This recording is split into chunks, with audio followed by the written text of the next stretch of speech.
Assalamualaikum warahmatullahi wabarakatuh. Perkenalkan saya adalah Insinyur Galih Mahardika Munandar, STMSC, dosen program studi Teknik Industri, Fakultas Sains dan Humaniora di Universitas Muhammadiyah Gombong. Saya memiliki jabatan akademik asisten ahli dengan bidang keahlian Information Engineering, khususnya pada bidang analisis data atau data analytics. Pada kesempatan ini, saya akan menyampaikan pelaksanaan pembelajaran pada mata kuliah simulasi sistem. Mata kuliah simulasi sistem memiliki kode mata kuliah SSTI 224 dengan bobot 3 satuan kredit semester atau SKS yang terdiri dari 2 SKS teori dan 1 SKS praktikum. Mata kuliah ini diberikan pada mahasiswa program studi teknik industri semester 4. Pembelajaran yang ditampilkan dalam video ini dilakukan dengan secara luring di ruang kelas dan diikuti oleh mahasiswa semester 4 program studi teknik industri Universitas Muhammadiyah Gombong. Mata kuliah semester simulasi sistem merupakan salah satu mata kuliah inti yang memberikan kemampuan kepada mahasiswa untuk memahami, menggambarkan, menganalisis perilaku suatu sistem dengan menggunakan pendekatan pemodelan simulasi.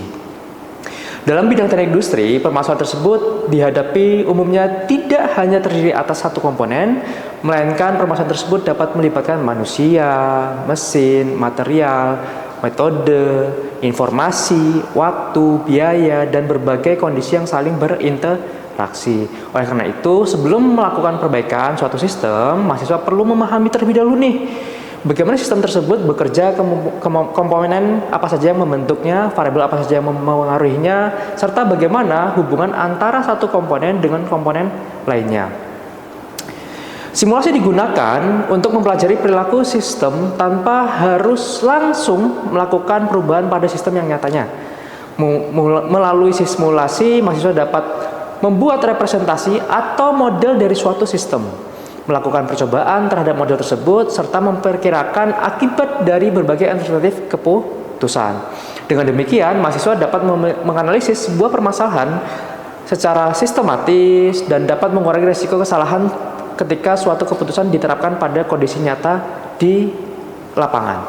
Secara keseluruhan, mata kuliah simulasi sistem membahas beberapa pokok materi utama seperti konsep dasar definisi simulasi, langkah-langkah pemodelan simulasi, pemerumusan masalah dan karakterisasi sistem, dasar simulasi kejadian diskrit, activity cycle diagram, pembagian bilangan acak, pemilihan distribusi input, simulasi empiris, discrete event simulation, simulasi Monte Carlo, verifikasi dan validasi model, analisis luaran, simulasi, serta pengembangan alternatif skenario untuk perbaikan sebuah sistem. Rangkaian materi tersebut disusun secara bertahap. Mahasiswa terlebih dahulu mempelajari konsep dasar simulasi dan karakteristik sistem. Selanjutnya, mahasiswa mempelajari teknik pemodelan, pengolahan data input, pembuatan model simulasi, verifikasi dan validasi, hingga penggunaan simulasi untuk menentukan alternatif apa saja yang bisa diajukan sebagai perbaikan sebuah sistem.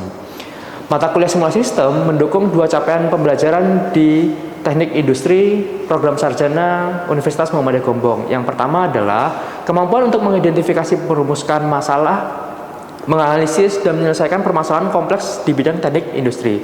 Capaian yang kedua adalah kemampuan untuk menerapkan metode, keterampilan, dan peralatan teknik modern yang diperlukan dalam praktek keteknik industrian.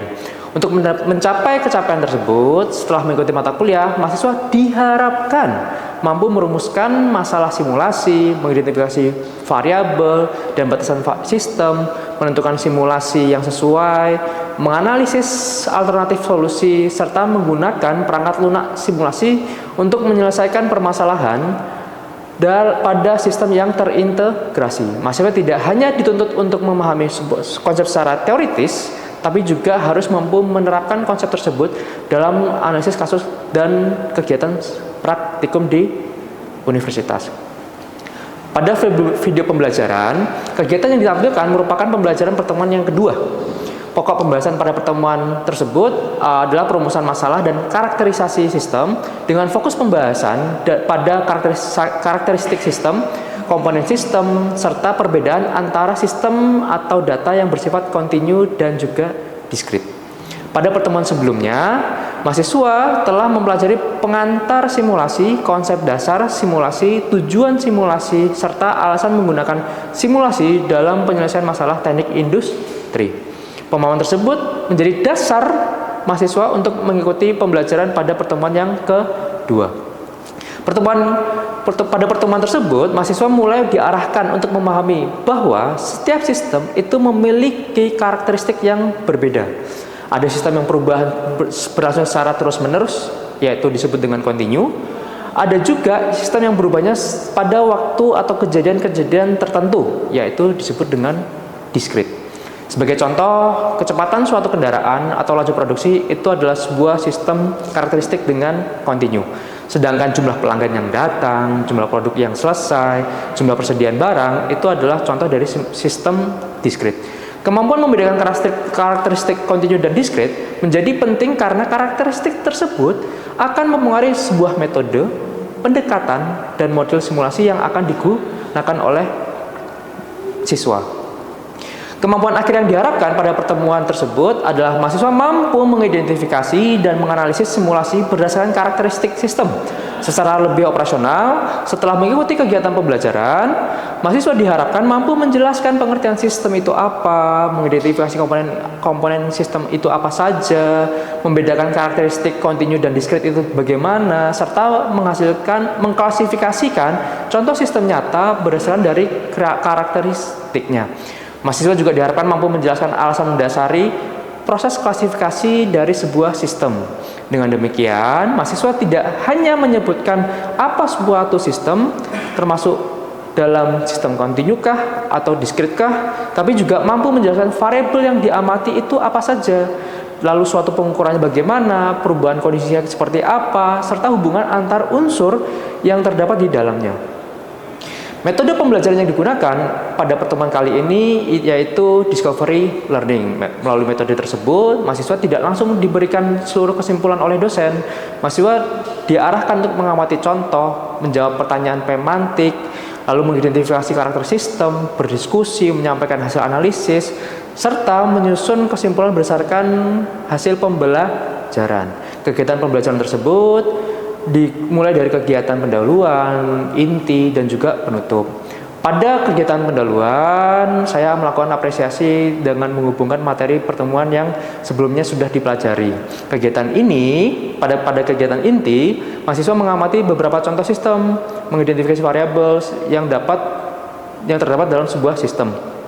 Pada proses tersebut, saya memberikan sebuah pertanyaan, penguatan konsep, klarifikasi, dan juga umpan balik terhadap pertanyaan oleh mahasiswa. Pada akhir pembelajaran, dilakukan asesmen itu untuk sebagai tugas untuk mengetahui pemahaman dari sebuah mahasiswa itu seperti apa di dalam kelas.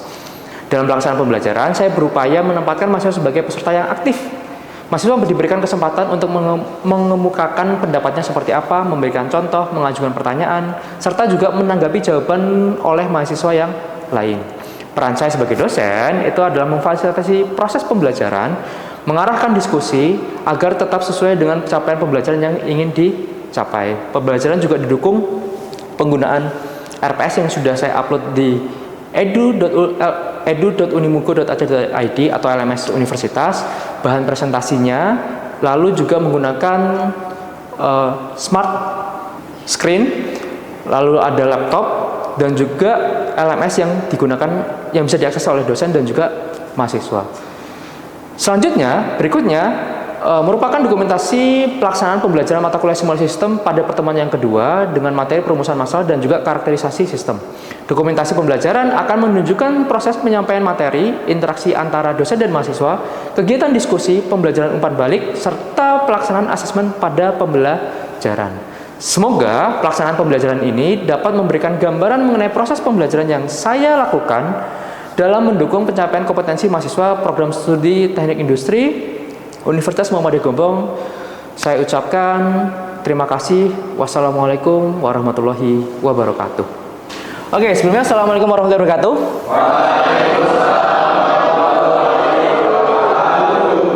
Sebelum kita mulai, mari kita berdoa mulai.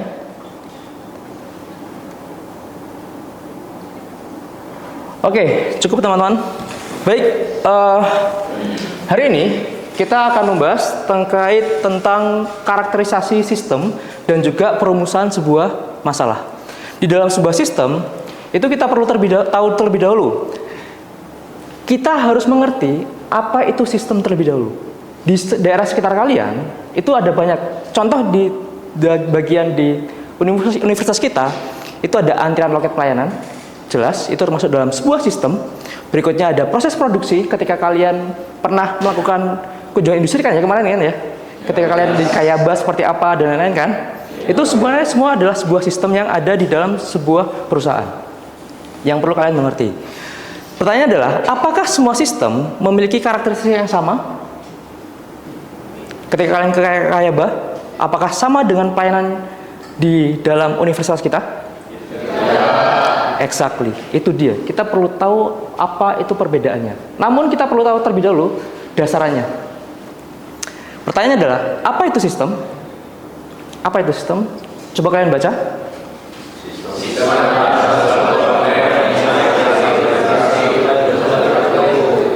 Poinnya adalah sekumpulan komponen yang saling berinteraksi.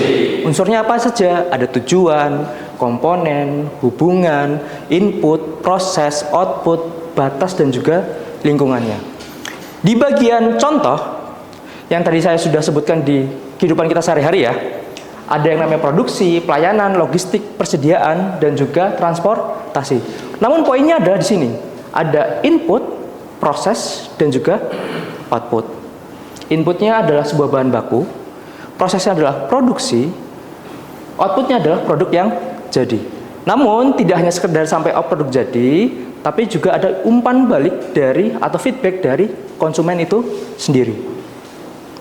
Kebayang nih teman-teman? Oke. Kita lanjut ke berikutnya. Ini adalah batas dari sistem dan juga lingkungan. Di dalam sistem itu ada mahasiswa, petugas, loket, proses pelayanan, semua dikendalikan dalam sistem pelayanan akademik. Jika kita berbicara tentang proses pelayanan dalam sistem akademik. Yang lingkungan yang di luar dari sebuah sistem itu seperti ada kebijakan universitas, kaldik, kalender akademik, gangguan jaringan, jumlah mahasiswa aktif, itu semua adalah lingkungan yang tidak bisa kita kontrol sama sekali. Tahu perbedaannya ya antara dalam sistem dan juga di luar sistem. Oke, kita masuk ke berikutnya. Ini adalah komponen utama yang tadi saya katakan ketika ditanya apa itu sistem, sekumpulan dari komponen gitu ya, yang saling berinteraksi. Ada 8, ada entity, attribute, resources, activity, event, state, input, dan juga output. Dalam entity itu adalah objek, sebuah objek yang ada di dalam sebuah sistem. Atribut adalah karakterisasi dari entitinya sendiri. Lalu resource adalah sumber dayanya. Activity adalah kegiatan yang dilakukan dalam sebuah sistem. Event adalah kejadian. Tahu perbedaannya ya antara activity dan event ya. Kalau activity adalah kegiatan, kalau event adalah kejadian. State adalah variabel kondisi, dan input adalah data yang masuk, output adalah barang data yang jadi. Oke, sebelum saya lanjut, ada yang mau ditanyakan teman-teman? Izin bertanya Pak, apa yang dimaksud objek yang bergerak? Oke, apa itu objek yang bergerak dalam sebuah entity? Gitu kan ya? Gini, yang dimaksudkan adalah dalam sebuah entity dalam sistem adalah sebuah subjek yang ada di dalam sistem yang mampu menjadi sebuah input dan menghasilkan sebuah output. Kebayang teman-teman? Ya. Oke, baik. Kita masuk ke berikutnya. Ini ada contoh Mbak, ada contohnya. Apa itu entity? Contoh, dalam sistem pelayanan loket akademik, entitinya adalah mahasiswa yang mampu bergerak ke sana kemari, gitu kan ya? Yang bisa diproses, Atributnya adalah jenis layanan, resources-nya adalah petugas dan loket, activity-nya adalah pemeriksaan berkas, event-nya adalah mahasiswa datang, dilayani, dan juga diselesaikan pelayanan. State-nya adalah jumlah antrian dan juga status petugas. Apakah status petugasnya itu dalam antrian yang panjang atau tidak? Inputnya adalah waktu antar, kedatangan, dan juga durasi pelayanan. Outputnya adalah waktu tunggu, panjang antrian, dan juga jumlah yang dilayani. Nah, sekarang saya mau tanya sama teman-teman.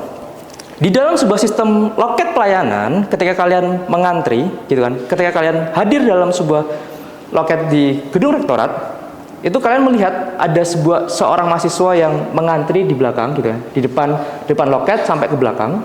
Lalu ada yang juga duduk di depannya kan ya? Kita itu di situ melihat kegiatannya adalah pemeriksaan berkas atau pengumpulan berkas. Namun eventnya, kejadiannya itu adalah waktu tunggu mahasiswa ketika datang, dilayani, dan juga selesai dilayani. Kebayang teman-teman apa itu sistem itu sendiri? Oke, kita lanjut ya. Berikutnya, langkah perumusannya itu ada 8 langkah. Yang pertama adalah mengamati, mengidentifikasi, dan juga menentukan masalah. Contohnya, ketika kalian mengamati sebuah kondisi aktual dan temukan gejala penyimpangannya seperti apa. Itu adalah langkah pertama dalam perumusan masalah di dalam sistem. Yang kedua adalah ada menentukan tujuan simulasi, menentukan batas sistem, dan juga mengidentifikasi variabelnya. Ini termasuk dalam sebuah susunan dalam komponen sistem.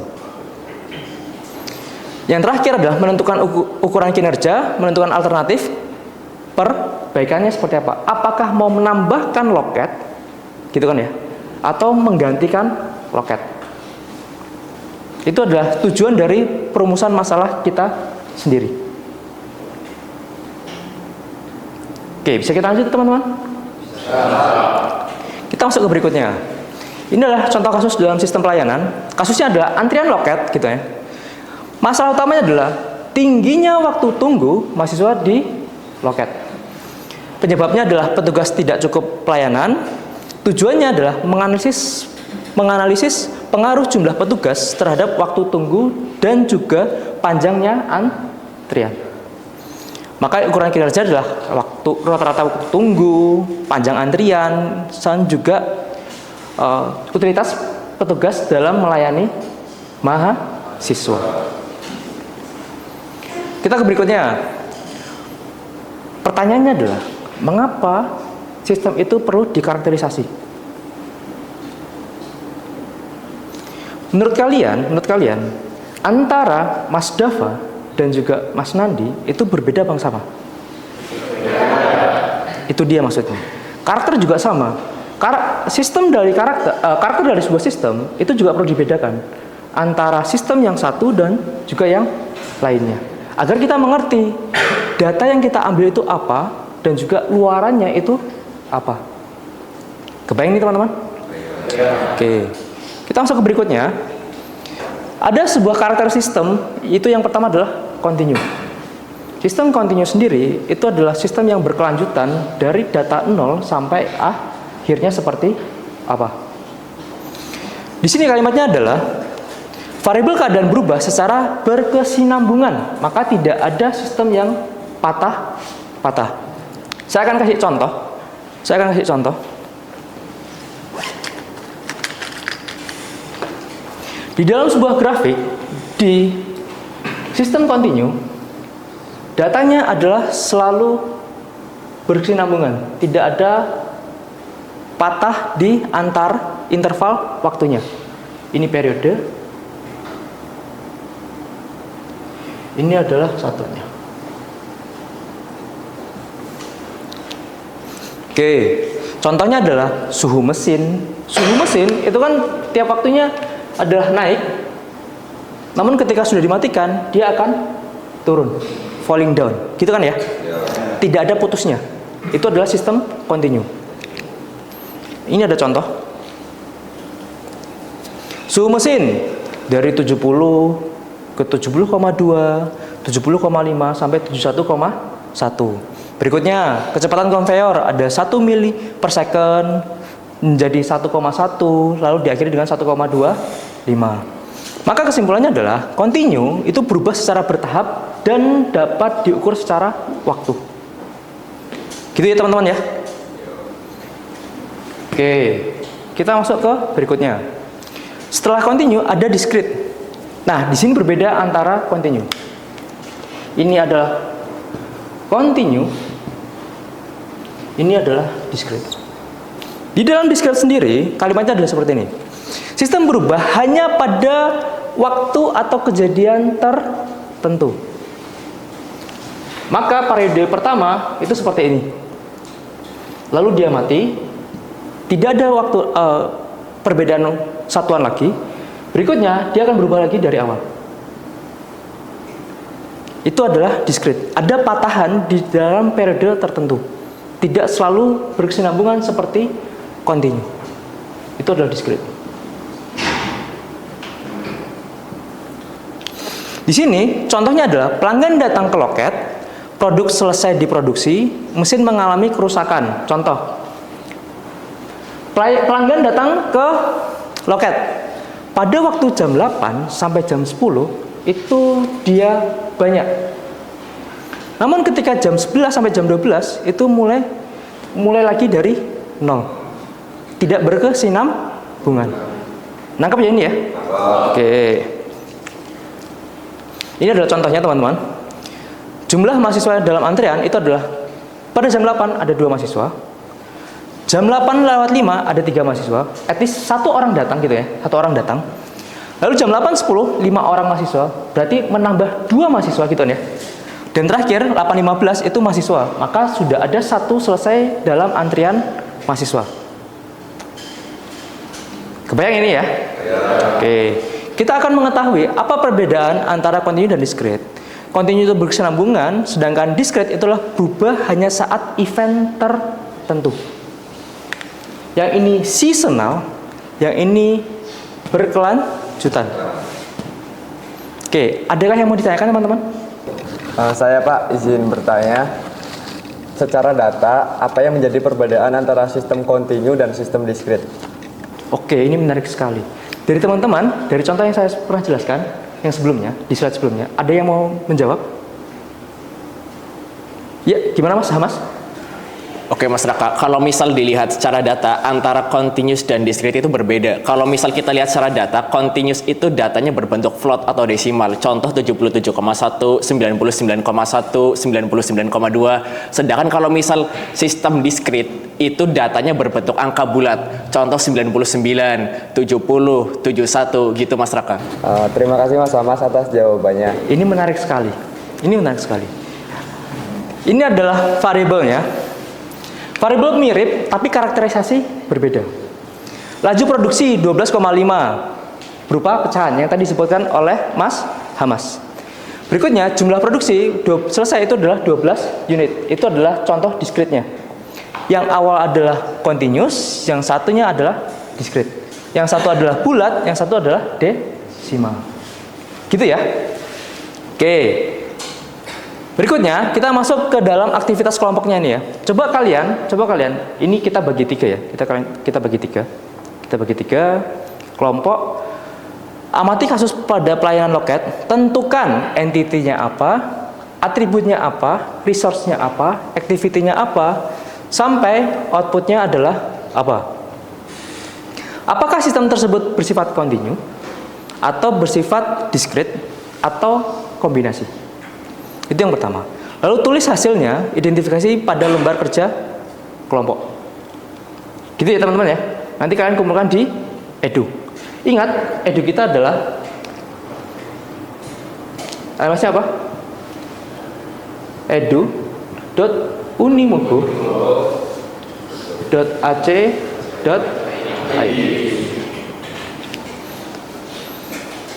Sebelum itu, kita akan bahas terlebih dahulu. Terkait sistemnya dari ini.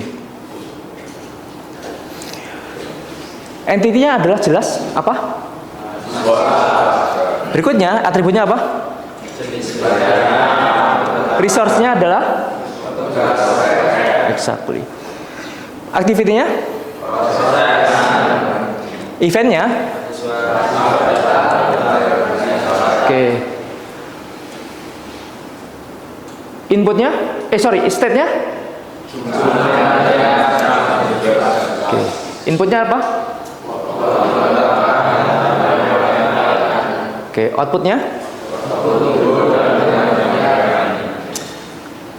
Di sini adalah perbedaannya. Di dalam karakterisasi, sistemnya itu adalah discrete.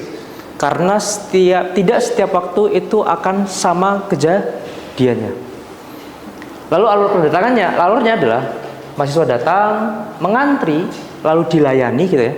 Dilayani, lalu habis itu mahasiswa keluar. Kesimpulannya adalah jumlah antrian berubah saat mahasiswa datang atau pelayanan itu selesai. Nangkep ya ini ya? Kenapa kok mahasiswa datang dan juga selesai dalam kesimpulannya? Karena ketika mahasiswa datang berarti kan menambah jumlah antrian, ketika selesai mengurangi jumlah antrian. Oke, ini adalah kuis teman-teman. Ini adalah kuis. Nanti kalian kumpulkan di Edu, agar saya bisa cek pemahaman kalian secara mandiri. Ingat, berarti tugasnya adalah tugas mandiri. Oke, nanti saya akan upload di Edu, gitu ya. Maka dapat kita artikan adalah sistem adalah apa teman-teman?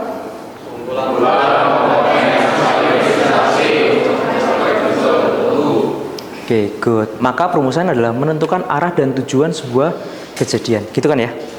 Berikutnya batasnya adalah ruang lingkup analisis yang dalam pemodelan simulasi. Sistem kontinu itu yang selalu berubah secara berkesinambungan. Diskret itu secara seasonal atau secara periode waktu tertentu. Karakteristik sistem menjadi dasar pemilihan pendekatan simulasi yang tepat, gitu ya. Materi berikutnya kita akan membahas tentang dasar simulasi kejadian diskret dan juga activity cycle diagram. Oke, itu saja teman-teman untuk hari ini. Terima kasih sudah hadir pada perkuliahan hari ini. Terima kasih juga waktu yang telah diberikan oleh teman-teman. Mohon maaf atas keterbatasan yang saya punya. Saya tutup. Wassalamualaikum warahmatullahi wabarakatuh.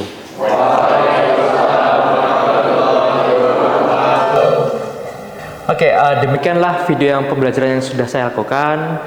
Kurang lebih mohon maaf. Wassalamualaikum warahmatullahi wabarakatuh.